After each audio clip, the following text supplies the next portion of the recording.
ретко застануваме да размислиме што навистина таа значи за некого, за едно семејство, за едно дете и за нечи секојдневен живот. А токму затоа, вечерва ќе разговараме и за влијанието кое што може да го има една одлука, една иницијатива и една искрена поддршка. Кога споруваме за СМ, јас морам првин да започнам со таа тема, бидејќи сум и представник на Стоп СМ, но општо кога зборуваме за било каква попреченост, најчесто зборуваме и за предизвиците, за терапијата, за пристапноста и секојдневната поддршка. Но за секоја состојба стои човек. Тоа е она што често и го забораваме. Стои и семејство, стои еден живот исполнет со борба, надежд и потреба од разбирање и поддршка. И токму затоа, хуманоста не треба да има граници, ниту по диагноза, ниту по возраст, а ниту по институција. Вечерва тука не сме да зборуваме само за една состојба, туку за пошироката важност на солидарноста и општествената одговорност. Нашите денешни гости се и пример дека вистинската поддршка значи да се помогне онаму каде што е најпотребно. Без разлика дали станува збор за лица со попреченост, за болници, за училишта или за семејства на која што им е потребна помош. Токму таквите примери не подсетуваат дека хуманоста всушност има најголема вредност кога таа станува акција. Тука со нас вечерва ќе бидат Елизабета Огњанова, психолог, која што ќе даде свој осврт на емоционалната страна на поддршката, на солидарноста и психолошката сила, која што им е потребна на семејствата што живеат со СМ. Но тука наш гостин е и господин Сафет Алили, кој што е голем хуманитарец и поддржувач, кој што е човек кој преку конкретни дела покажува дека општествената одговорност има вистинска вредност само кога се создава реална промена. Пред да започнеме со самите наши гости, јас би сакала да споделам со вас неколку слайдови. Ќе се обидам да не бидат премногу, но нека бидат само вовед во тоа што нашиот гостин, господин Сафет Алили, работи и придонесува не само за нас, туку и за сите оние кои што имаат потреба. Само кажете ми дали го гледате екранот. Да. Да. Пред се би сакала да започнам со кратка презентација кој всушност е Сафет Алили. Станува збор за председателот на Let's Care ASBL, која што представува организација со седиште во Луксембург. Но тој исто така е и председател на Македонскиот клуб Илингден, кој што е сместен во Луксембург, и е член на Info Handicap Council National Persones Handicapes, се извинувам ако погрешно го изговорив ова, и е член на Општинската комисија за соживот во Вејсвамбач. Да. Се надевам дека правилно го изговорив. Тој представува голем хуманитарец и општествен активист, кој повеќе години активно работи на поврзување на Луксембург и Македонија преку хуманитарни, социјални и образовни проекти. Let's Care всушност представува хуманитарна организација која е формирана во 2019 година во Луксембург со цел да помогне секаде таму каде што е помошта најпотребна, со посебен акцент во Македонија и да гради мостови на соработка, солидарност и хуманост помеѓу луѓето и институциите. Се залага за посветеност без граници, односно хуманост која што ги зближува народите. Она што досега го имаат реализирано како организација, Let's Care се 5 успешно реализирани проекти, односно пратки со донации за Македонија со кои што се опремени над 80 електрични болнички кревети, над 300 инвалидски колички, обични како и електромоторни, над 300 ролатори, над 80 компјутери за училиштата и над 120 школски клуб маси.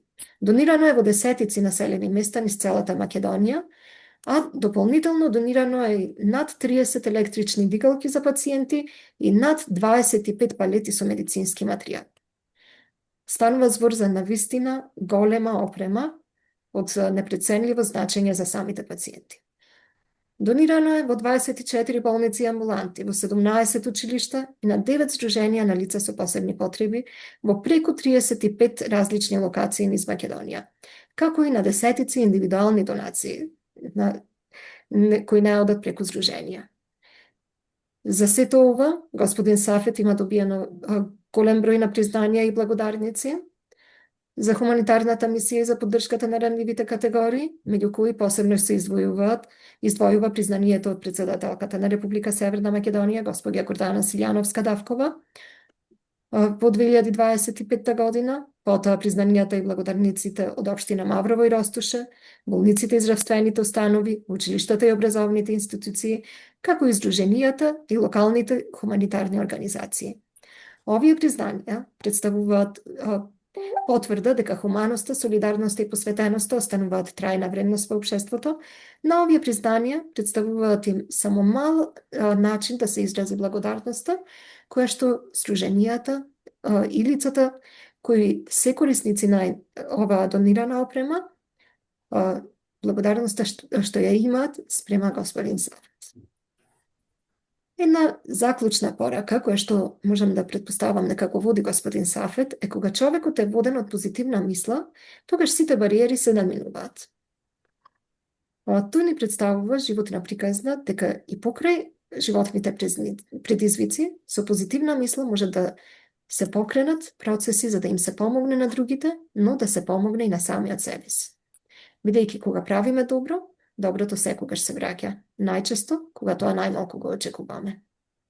Како што самиот Сафет знае да каже често. Благодарам, Симона. На овој вовет и од мене сега голем поздрав до сите учесници на ова дискусија, или на оваа дружба, како да ја наречеме. И благодарност до вас, Симона, што на некој начин овозможивте оваа вечерна средба, да можеме да го споделиме нашето искуство и нашиот пристап во смисол на хуманитарната подготвеност и спремност да на некој начин се помогнеме едни наспроти други. Задоволството е сосема наше. Господине Сафет, дали би сакале да споделите со нас како започна вашата приказна со самата хуманитарна работа? Да, во секој случај, значи, малку да го надополнам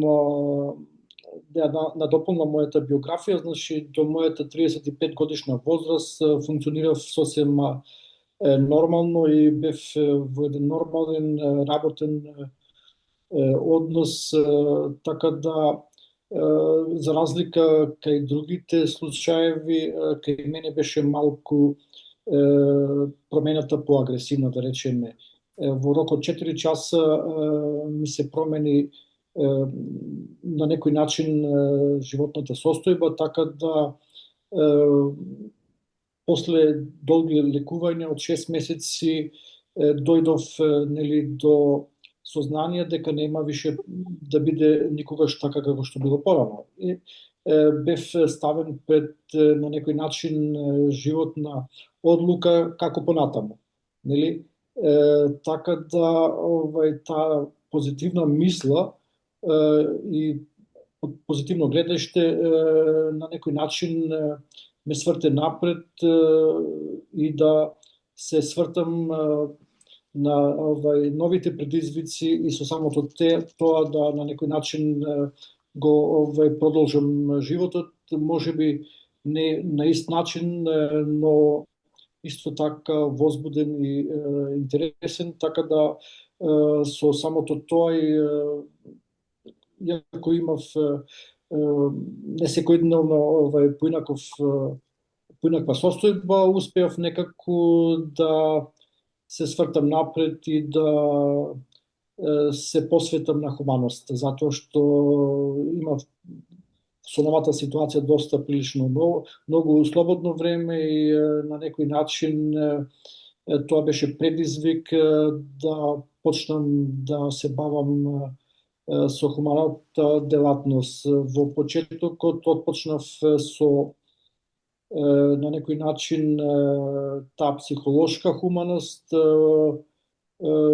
Почнав да организирам курсеви по луксембуршки јазик тука во Луксембург, да помагам на група на луѓе кои што може би не се во состојба да се снајдат сами.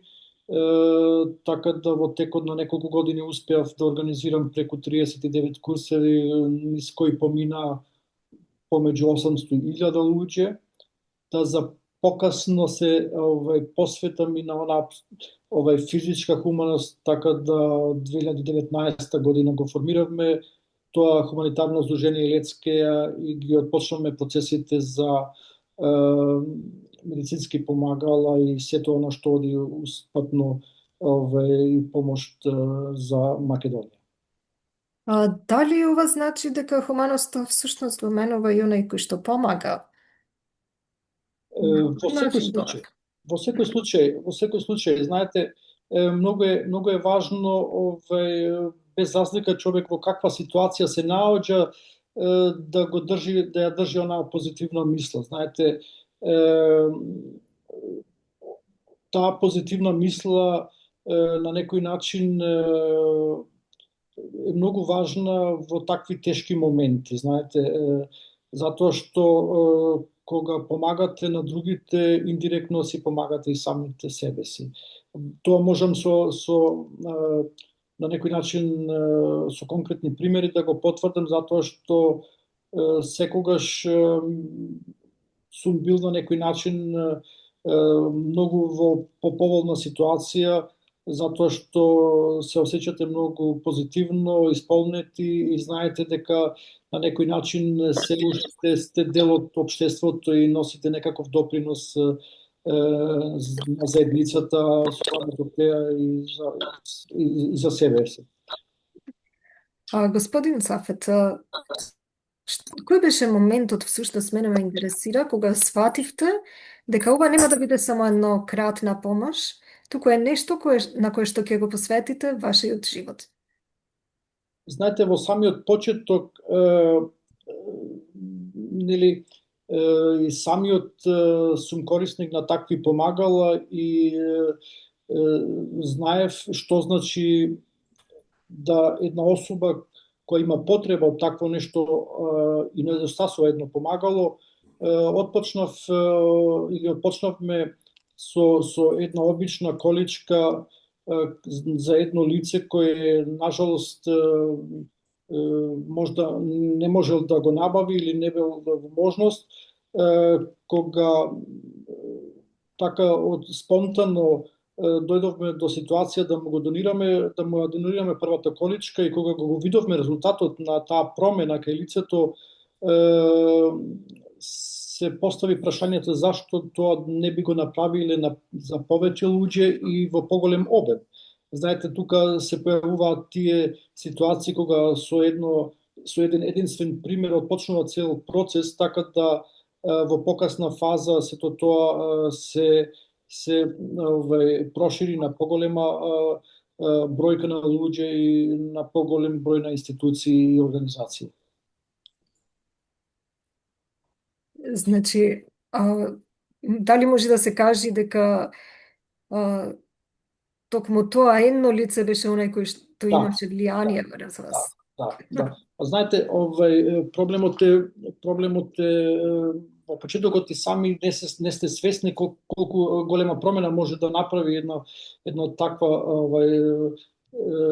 работа или еден таков потек со едно такво помагало, кога ќе го видите насмевот на лицето или неговиот израз и неговата констатација дека му е промената нели состојбата во средието и тоа ви дава за право да мислите и на преостанатите луѓе и да на некој начин пробате и ке преостанатите нешто на позитивно да промените.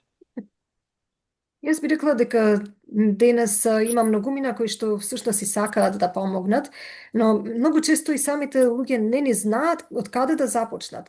Што е она кое вие би му го препорачале на оние кои што би сакале да започнат да се занимаваат со А ваква работа, односно се работа на подобрување на светот наоколу.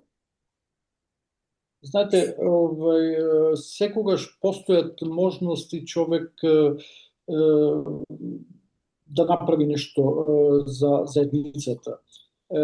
Јас хуманоста би ја замислил, знаете, многу е важно за да бидете хуман треба да не бидете себичен. Значи за да бидете воопшто посветен на заедницата. Значи хуманоста почина прво од дома. Многу е важно кога ќе ве засегне некаква ситуација, нели, да размислувате на околината и на заедницата, што значи прво да отпочнете од дома и да се однесувате така да и домашните бидат расретени дека ако судбината вас ве направила таква каква што е, другите не се виновни за тоа и дека треба да отпочнете со хуманиот однос према соемејството, заедницата и потоа и на преостанатите пошироко. Значи, секогаш постојат можности да се отпочне некаков процес и секогаш на свој начин. Значи, не е хуманоста само што рековме материјалното, физичкото, него и психолошкото. Значи, секогаш еден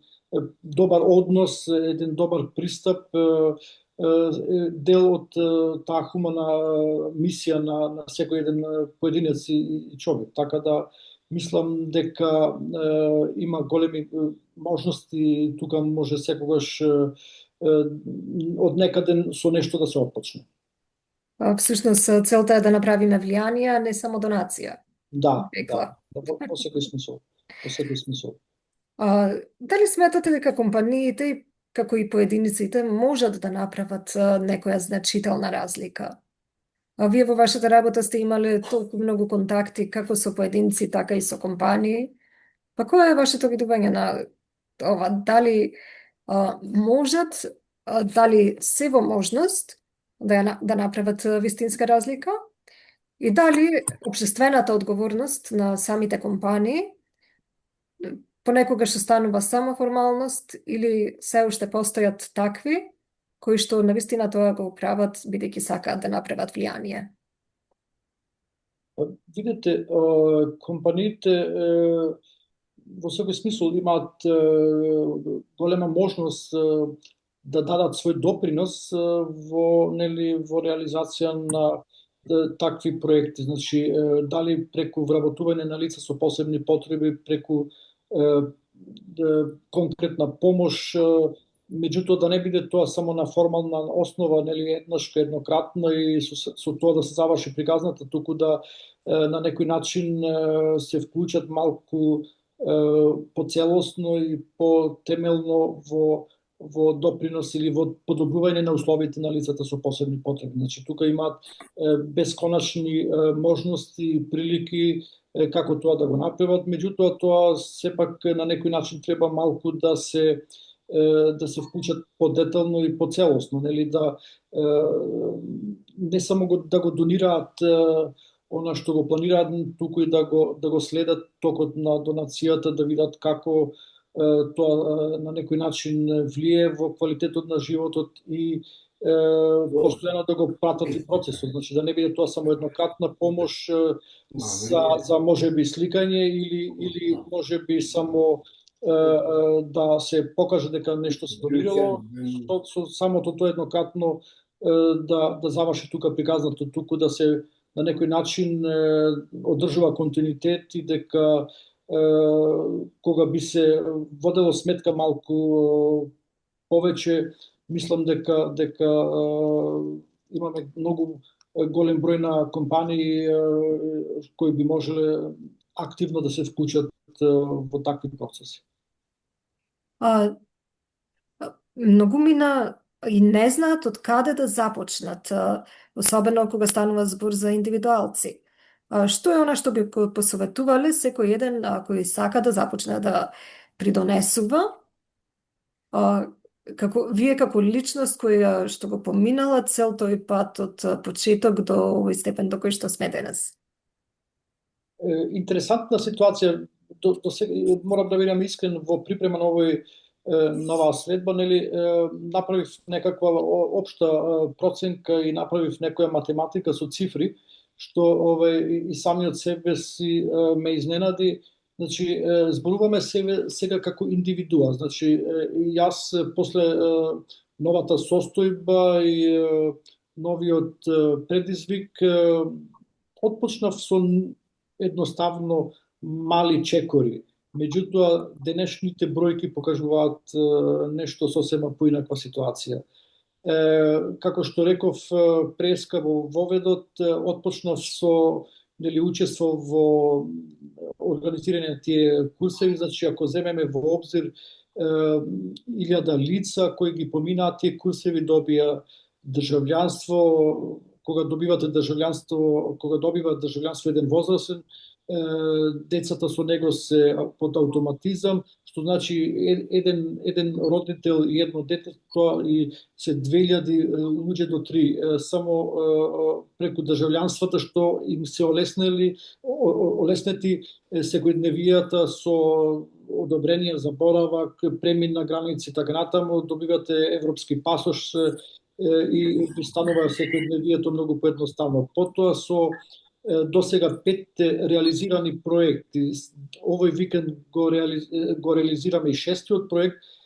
Направивме некаква општа пресметка, значи имаме плюс-минус некаде околу 500 парчиња поединечни со секој проект, тоа се некаде 2500 до 3000 парчиња. Ако земаме една количка, му донираме на едно лице, тоа е подобрување на квалитетот на животот на лицето со самото себе, меѓутоа и човекот што е покрај него. Што значи, ако се тоа 3000 плюс 1, 6000 и вамо 3, 9 до 10.000, тоа е еден ресен. Значи, имате на некој начин влијание врз група на луѓе 8 до 10.000 на еден или друг начин го поедноставувате секојдневието или го подобрувате квалитетот на животот на луѓето. Тоа се огромни бројки, а произлегува од иницијатива на едно единствено лице кој можда во самиот старт би рекол што можам јас да направам. Значи, прашањето е такво, меѓутоа кога ќе го разведате сето од она што можете да го направите, навистина е импресивувачки и затоа тоа е поттик за сите кои мислат дека не би можеле ништо да направат. Почетокот е можеби тежок, меѓутоа преостанатото секогаш може да биде повеќе. Значи, морам да признам дека станува збор за навистина импресивни бројки, навистина големи бројки. Да. Би сакала да прашам и само уште едно нешто.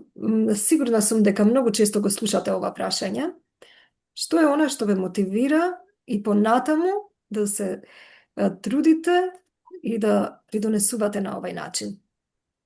Знам дека постојат многумина кои што и после првата пратка на донација, уште првиот проект, би рекле, јас помогнав на толку многу лица, доволно е од мене. Што е она што вас ве мотивира да еве го постигнувате веќе и 5-тиот проект? Знаете, во психологијата се изучува поимот мотивација. Значи, мотив и акција. Кај човекот, значи, таа позитивна мисла е многу значајна како поттик на таа мотивација. Значи, во психологијата, како што реков, мотивацијата е поделена на две групи, внатрешна и надворешна мотивација. Надворешната е кога човек работи нешто, нели, по препорака, институција или нечија наредба, за разлика внатрешна мотивација она кога го работите од душата, од самиот себе. Значи, таа позитивна мисла ве мотивира и ве поттикнува да работите и да правите нешто добро. Затоа што во тоа добро што го правите, првично помагате на другите, меѓутоа индиректно си помагате сами од себе си. Значи, постојат многу истражувања кои покажуваат дека позитивната психолошка состојба влие врз целиот организам, врз процесите на обновување на клетките. И сето тоа на некој начин можам со искуство да го потврдам дека е точно, затоа што самиот сум го доживеал. Нели, како што реков, самиот осеќај кога помагате и кога сте во ситуација да го промените секојдневието на другите, тогаш таа работа може само да се доживее, не може да се опише, знаете. Тоа е многу важно. Човекот, знаете, има една изрека, вика, не е доволно да верувате во Бога без да верувате во Бога. Тоа значи дека она што ве снашло, тоа е на некој начин судбина и треба да живеете со тоа, меѓутоа и во таа ситуација има нешто позитивно кај што може да ве предводи во животот и да најдете нешто позитивно во него. Навистина прекрасно видување на работите, морам да признам. Да. Навистина ми е мило што вечерва тука зборуваме и за бројки, и за формална иницијатива, но зборуваме и за реални човечки приказни и вистински промени. Да. Благодарам господине Сафет, би сакала да ја поставам неколку прашања на Елизабета. Да. Здраво, Елизабета. Здраво на сите. Здраво. Благодарам Симона на поканата и на можноста да дадам осврт за емоционалната страна на поддршката, на солидарноста и на психолошката сила која им е потребна на пациентите и на семејствата на лицата што живеат со СМА. Исто така сакам да упатам едно големо благодарам до господин Сафет Алили за донацијата од пред една година за пациентите со СМА. Значи, навистина е значајна, од големо значење. Има едно неформално истражување за пациентите, општо лицата со попреченост. Значи, нивните семејства се посиромашни најчесто од другите, а тоа најчесто се должи бидејќи едниот родител секогаш мора да биде врзан со детето дома, во повеќето случаи 24/7, значи не е во можност да работи, само едниот родител оди на работа, а пред се и поради трошоците за лекови, прегледи, набавка на ортопедски помагала, и значи оваа донација беше навистина едно големо олеснување за поголемиот дел. И сакам да се заблагодарам. Позадоволство.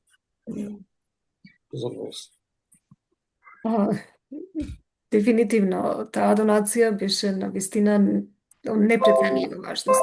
Можеме да зборуваме за бројки, можеме да зборуваме за суми, но во секој случај не можеме да зборуваме за степенот на благодарност која што лицата ја имаат. Види, може да те викам Бети, така. Да. Јас си сакам скратеници на имијата.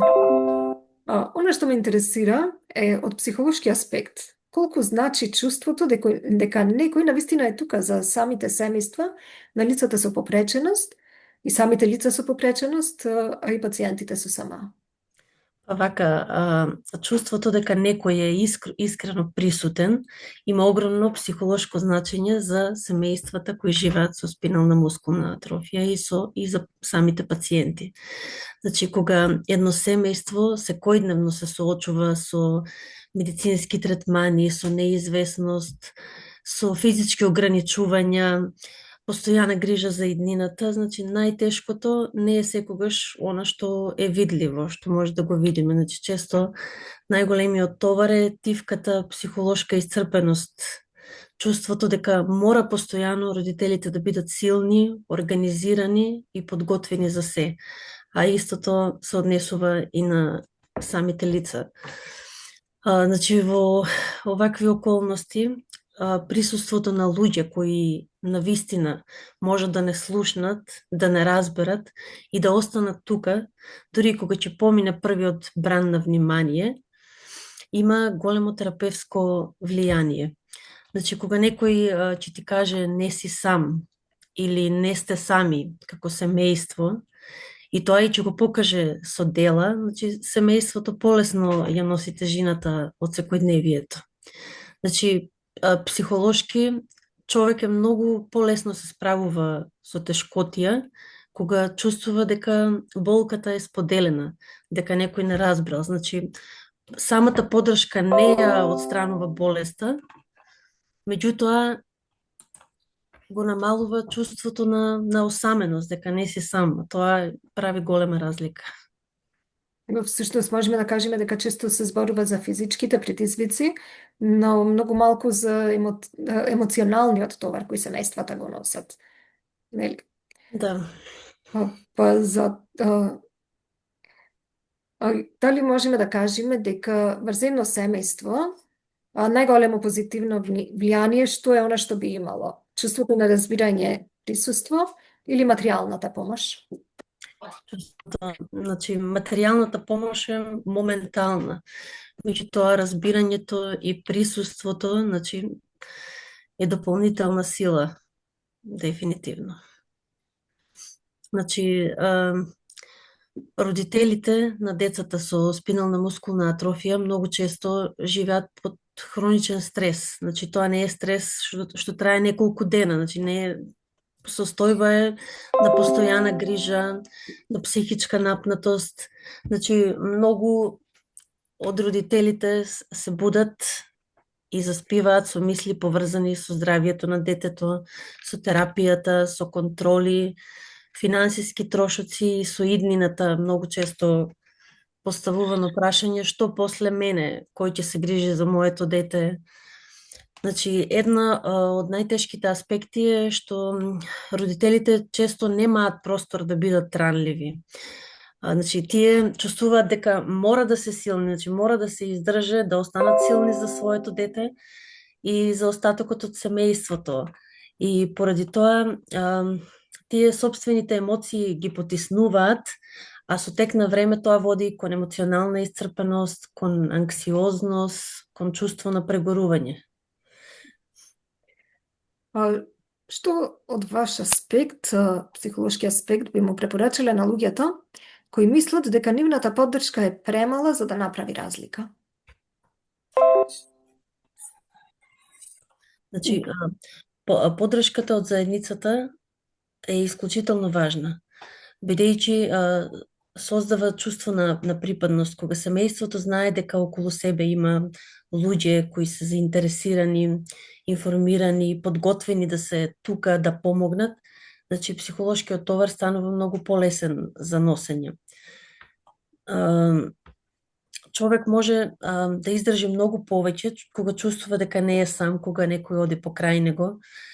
Така семејствата што живеат со СМА, дури мали гестови може да имаат огромно значење, значи порака со прашање како си денес, помош околу секојдневни обврски, присуство на настани, споделување на нивна приказна или едноставно искрен разговор без осуда од големо значење. Значи, самата заедница има моќ да даде на чувство на нормалност и на прифатеност. Ти благодарам, Бити. Имаме еден коментар во чат. Ќе го прочитам. Точно, спијам дали дише и дали сатурацијата му е над 94. Еве, јас емоционално се прејадувам. Убаво е кога ќе почувствуваш дека не си сам. Секоја подадена рака многу значи. Ти благодарам, Дамче, за коментарот. Навистина е така. И колку и да се прејадуваш, сепак си совршена мајка. Јас морам тоа да го кажам. Сафет и Бети, би сакала да поставам неколку прашања. Имам неколку прашања на кои би сакала да го слушнам и одговорот и од двајцата вас, доколку се согласувате. Да. Што според вас најмногу му недостига на општеството денес кога станува збор за солидарноста? Нажалост денеска некако стилот на животот е сосема поинаков од порано и некако луѓе се затворени сами во себе, живеат во свој мал круг и на некој начин гледаат работите само во материјалниот дел, да стигнат до повеќе материјален дел, меѓутоа го губат она човечкото, знаете, и тука е таа солидарност каде што недостасува. Така да јас од секогаш сум го практикувал тоа дека материјалното треба да му служи на човекот, а не човекот на материјалното. Знаете, денеска луѓе имаат можеби многу, меѓутоа немаат мирен живот, така да многу е важно да го искористиме она што го имаме, меѓутоа и да го споделуваме доброто со околината, да не биде само нас добро, а на другите преостанати да ги оставиме, како да речем, на милост или немилост. Така да тоа е нажалост денеска реалност, меѓутоа јас секогаш поаѓам од самиот себе си. Јас викам го правам оно што е за мене добро, без разлика дали сум еден или единствен во околината. Така да денеска нажалост во заедницата малку слабо се посветува на поединечните случаи. Не знам што мисли Елизабета, меѓутоа нажалост е тоа денеска многу застапено.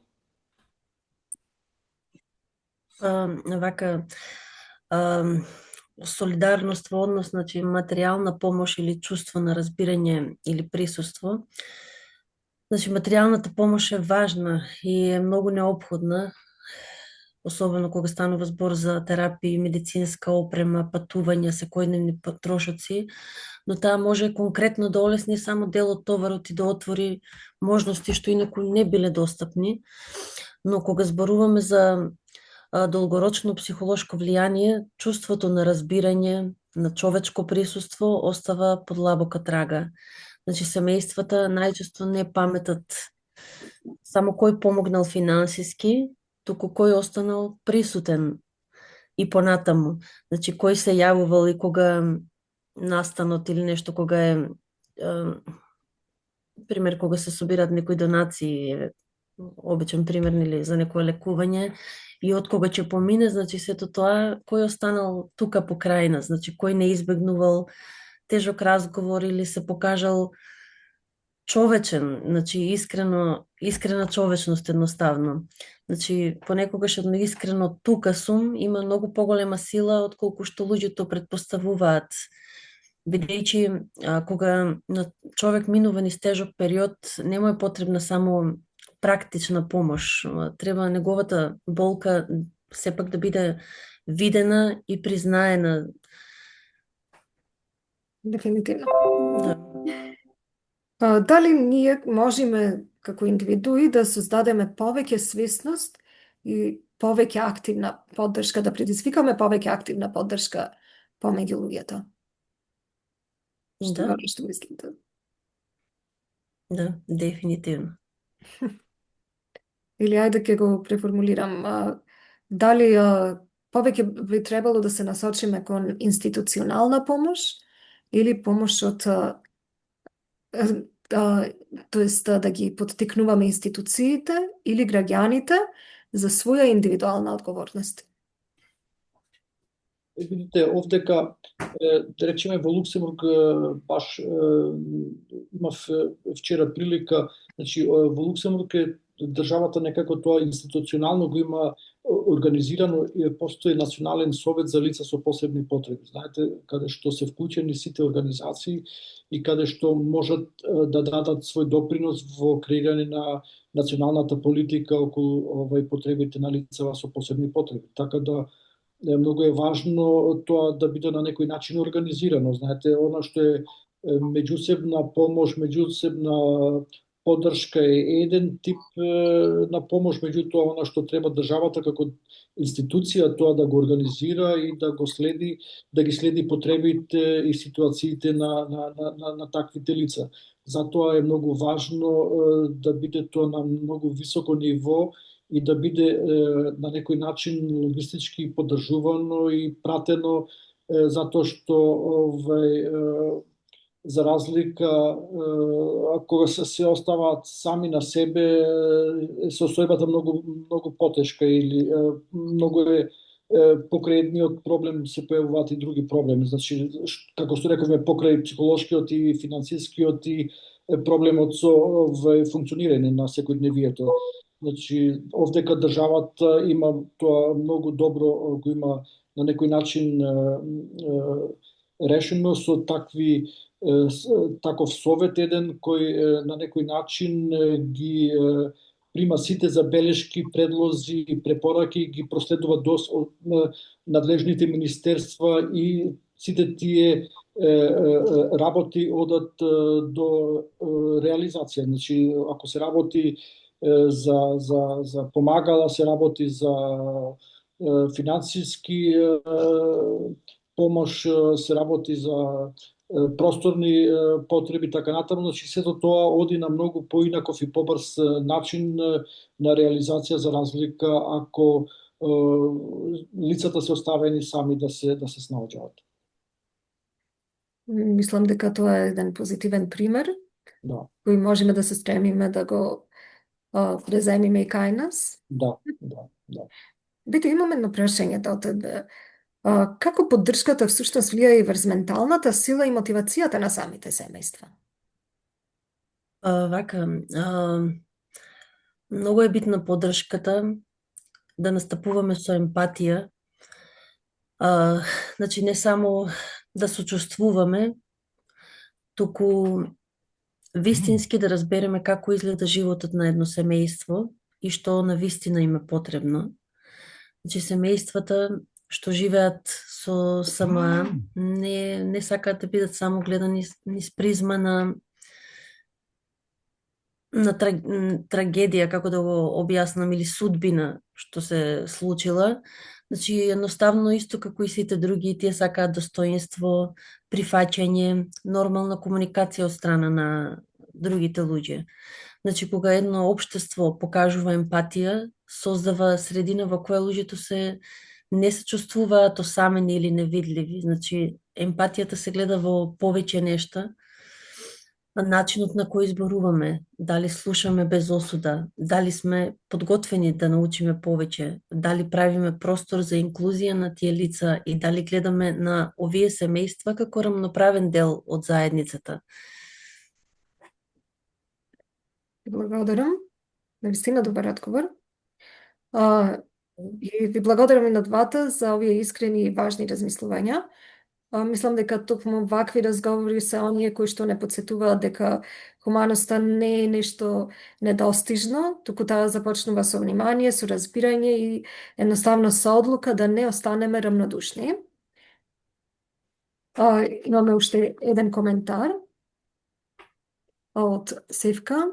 Помош со работка е потребна прво од институциите, актуализирање, запознавање со проблемите кои постојат во училиштата за деца со посебни потреби, за нивните родители. Има мал почеток со инклузија на овие дечиња, меѓутоа треба уште многу да се работи на оваа тема. Точно така, имаме уште многу долг пат, но тука сме ние да го изодиме или извозиме тој пат. Знам дека поставив премногу прашања, па затоа имам уште едно, но пред да продолжам со него, бидејќи го следам времето дека не би имали уште многу долго време, би сакала да дадам можност на некој од нашите гости, доколку би сакал да се вклучи, да постави прашање, да даде свој коментар, своје видување на некој од овие прашања. Слободно можете да се уклучите и да се вклучите во дискусија. Дали ме слушате мене? Да, те слушаме. Ај вака ќе се вклучам кратко јас со коментар и со така едно мое видување. Здраво на сите, јас сум Билјана Стефановска, родител на дете со попреченост, односно родител на две деца, едно типично. Моментално сум в кола, избегав од гужбите дома, меѓутоа ако сакаш да слушаш, ќе најдеш некако начин, ќе се приклучиш. Уба тема на разговор, инспиративна така. Иначе до пред една година и јас станав, да речам, како член во едно ново семејство, невроразлични од Битола, така и го составивме намерно името на самото здружение. И се собравме така 3 мајки, кои што решивме да оформиме едно здружение на деца и млади со посебни потреби и нивните родители. Сега, бидејќи господинот Сафет е од Луксембург, јас имам роднини во Белгија, имам внуче, 2 внучина, односно, од мои први брачеди кои што имаат мускулна дистрофија, душнева, што е. И таму работите функционираат сосем подруго за разлика од Македонија. Значи, кај нас во Македонија нормално мора првен институциите да не поддржат, бидејќи знаеме каква е Македонија, знаеме какво е општеството, за разлика од таму. Таму самите инвалидски колички се изработуваат спрема потребите и можностите на самото дете. Мерат висина, тежина, функционалност на раце, функционалност на нозе, да може нормално детето комплетно да функционира. Јас не знам то колку е дозволиво во Македонија, дали го има воопшто. Од друга страна, што спомнавме ова инклузијата, кај нас во Битола, значи се уште се основните и средните училишта од времето на Југославија. Значи немаме во Југославија како што се граделе по некои стандарди училиштата, така се ден состојани, без пристапност, без рампи, без лифтови. Тоа е најголем проблем за овие дечиња што се корисници на инвалидски колички, односно тоа е мобилноста нивна, движењето. Така да кај нас долга ни е борбата. Се назад остането, така да сите што сме останале тука да живееме, си ја сакаме Македонија, си е наша држава, тоа е факт. Меѓутоа, доколку немат институциите некаков слух поголем, пошто не се работи за едно училиште, се работи за сите можни училишта, не само во Битола и во Македонија. Јас не памтам дека може би во Скопје се изградило во поново време некое ново училиште, ама во Битола се сите училишта од времето на Југославија. И сега кога ќе се погоди некое дете да се запиши во тоа училиште, одма имаме проблем со пристапноста. Тоа е прв проблем.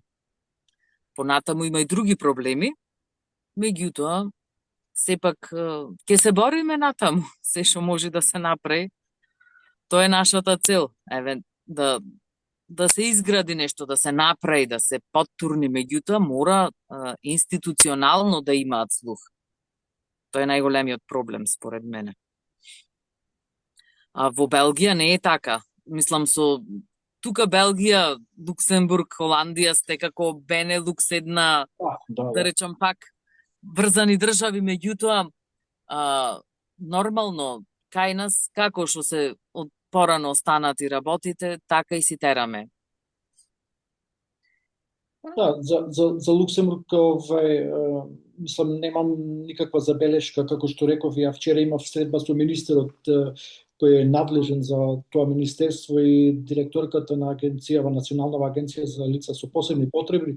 Значи се даваат таков публицитет и значи таква можност за секој да може да ја пренесе забелешка ако има, значи без никаков проблем, овдека општините се со закон обврзани, значи да створат услови за децата или лицата со посебни потреби во сите јавни простори да мораат да им створат услови максимални за пристап. Значи тоа е општо правило, тука да не дискутираме, значи тоа е веќе завршена работа, меѓутоа многу лепезата на помош е сосем поголема, да речеме, тука има и нели посебен фонд на во заводот каде што има за нели куќна нега. А во таа куќна нега, што значи адаптација не само на институциите или пристапот во институциите, него и пристапот во домашни услови. Значи и се што е во домашните услови кога се работи за лица со посебни потреби, тука ги превземаат тие специјални фондови адаптација на домот, нели дали е тоа степеници, купатило, дневна соба, кујна и така натаму, значи сето тоа оди на терет на тоа специјално осигурање, меѓутоа како што реков, сето тоа некако организирано сосема на високо ниво и за тоа е функционално.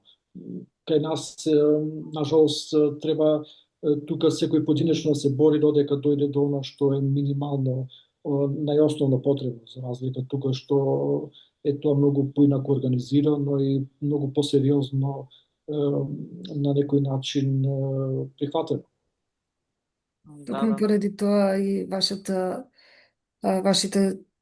поддршка и поддршката на лица кои што секако вас спремни и подготвени за поддршка е од непреценливо значење.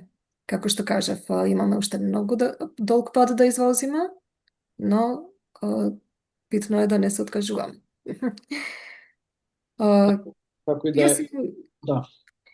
Јас имам само уште едно прашање. Која би била вашата лична порака до луѓето кои вечерва не следат?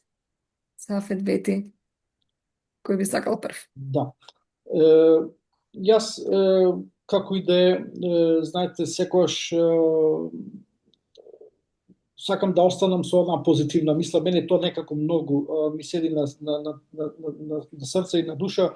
Јас уште во нормалниот тек на животот кога работев, имав многу пријатели, другари, познаници и така натаму, и понекогаш ми го поставуваа прашањето зашто баш тебе ти се случи тоа што ти се случи. И долго време немав одговор на тоа прашање, меѓутоа сега со текот на времето некако го осознав одговорот. Знаете што, јас се соживувам секогаш со ситуацијата со таа што ја имам.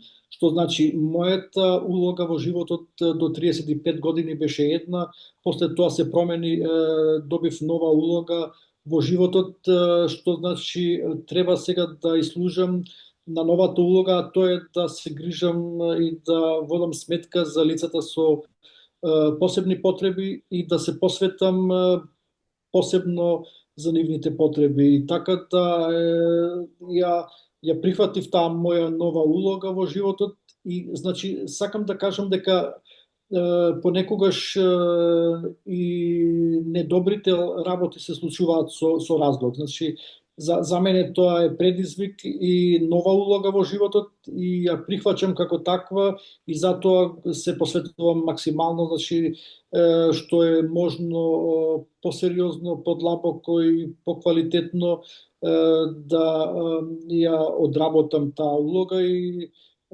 сакам да ги поттикнам на сите што на некој начин се во тешка ситуација и физичка и психичка и финансиска, дека сепак треба позитивно да размислуваат и да пробаат што е можно максимално да извлечат од таа ситуација, да гледаат напред и да се движат во позитивен правец, затоа што сонцето грее за сите подеднакво исто, меѓутоа од нас зависи колку ќе дозволиме тоа да не огрее или да се скриеме некаде во темница и да не го видиме. Навистина позитивно размислување. Право сте, понекогаш работите навистина се случуваат со причина, иако во моментот не можеме да ја видиме која е таа. Верувајте дека долго време често пати бев прашуван, сматра дека сум добар човек, дека едно или друго и зашто баш мене ми се случило и покрај тоа што јас никогаш не сум го поставал тоа прашање. Верувајте, за мене тоа виша сила, значи некој други одлучува за нас и тоа што се случило без разлика. Меѓутоа сега со текот на времето уствари осознавам дека ми била доделена нова улога во животот и дека треба да се посветам сега на нешто друго, затоа што ако бев во тој еден нормален процес на животот, можеби нема ова се да го правев, затоа што ќе нема време, ќе немав можност и така натаму. За разлика сега со новава улога, имам комплетно посветено на хуманоста и на некој начин како што реков, од мал почеток, меѓутоа доста се прошири обемот на активности и како што реков, веќе 6-тиот проект сега овој викенд го спремаме, така да голема е бројка на луѓе кои што на некој начин имаат импликација од целата таа моја активност. На некој начин јас и самиот во почетокот можеби не бев свесен до каков обем цела оваа активност ќе се прошири, меѓутоа кога работите нешто со добра волја и искрено срце, се отвораат и железни врати, така да сакам да оставам позитивна порака до сите без разлика во каква ситуација се наоѓаат. Гледајте напред, размислувајте позитивно и работите некогаш сами по себе се случуваат во позитивна смисла. Точно така. Бети? Да. Бети, мутирана си. Се извинувам. Би сакала да се обратам како член од семејство со лице со спинална мускулна атрофија. Значи, поздрав, тата Славица тука не следи. Би сакала да кажам дека за многу семејства животот со спинална мускулна атрофија не е само медицинска борба, туку е и секојдневна, емоционална и физичка и психолошка издржливост. Значи, често луѓето ја гледат само диагнозата, а не и се што стои зад неа. Значи, многу непреспиени ноќи, стравови, како ќе биде, што ќе биде, постојана организација, надеж, исцрпеност, меѓутоа и огромна љубов и сила. И токму затоа е многу важно да се зборува за овие семејства со почит и со човечност, бидејќи кога општеството покажува разбирање, инклузија и присуство, тоа навистина прави огромна разлика во нивното секојдневие и во квалитетот на нивниот живот. И понекогаш најважно е што можеме да најважното нешто што можеме да го дадеме не е само совршена помош, дека нешто ќе биде моментално како што треба, туку чувство дека некој искрено гледа нешто поминуваат овие лица и не ги остава сами во тоа. Ви благодарам на двата. Во чат имаме телефонски број од Фајк. Фајк го оставив мојот телефонски број. Можеме да разговараме во било кое време. Можете исто така да не најдете и на социјални мрежи. Како и да мене, како и Бети Стопсама, така и господин Сафет и Лецкер. Да. Навистина би сакала да ви се заблагодарам од срце за времето, за искреноста и за поддршката. Мислам дека поиќе од јасно е дека вечерва слушнавме многу важни работи, ама најважната од се што слушнавме е дека секој човек може да направи разлика. Понекогаш не мора да започне со големо нешто, но она што мора да биде е, уште на самиот почеток, е нештото да биде искрено. За од мало, од нешто кое што ќе започне како идеја да прерасне во голема иницијатива. Би сакала уште еднаш во лично мое име, како и во име на Стопсама, да ви се заблагодарам на сите што бевте дел од овој вебинар и што покажавте дека хуманоста се уште има сила да создава промени. Навистина се надевам дека вечерва нема да останеме само со убави зборови, туку и со желба за вистинска акција и дека овој разговор вечерва ќе ги мотивира и останатите присутни да поттикнуваат позитивни акции. би сакала да ви се посакам пријатна вечер и уште еднаш да ви се заблагодарам за се, за тоа што сте со нас. Дали некој би сакал да сподели уште нешто? Благодарам и од мене уште еднаш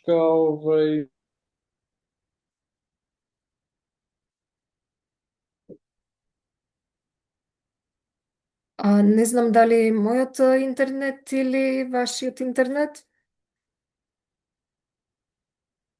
Дали мојот интернет е во некој куќе? се слушаме. Не се е во ред. Да. Се слуша, да. И од мене пријатна вечер. Благодарност за учеството. Се надевам дека можеме во некоја следна прилика повторно да размениме мислења и да дадеме предлози. Дефинитивно. Благодарам уште еднаш. Благодарам и од мене, мило ми беше, ете, се запознавме со овие личности. Да. Многу фала што се уклучив, ете, јас ретко кога имам можност на Zoom да се уклучам, меѓутоа секогаш ми се вака драги, да речам, овие вака поживо уклучени коментари. Поздрав до сите, поздрав до психологот, поздрав до Симона, натаму не знам некој други да може би има и приклучено, до господинот Сафет и се надевам дека натаму би имале и други вебинари вакви. Дефинитивно. Благодарам, ви посакувам убава вечер на сите, па се гледаме и во наредна прилика. Се најдобро, пријатно. Пријатно. Браво.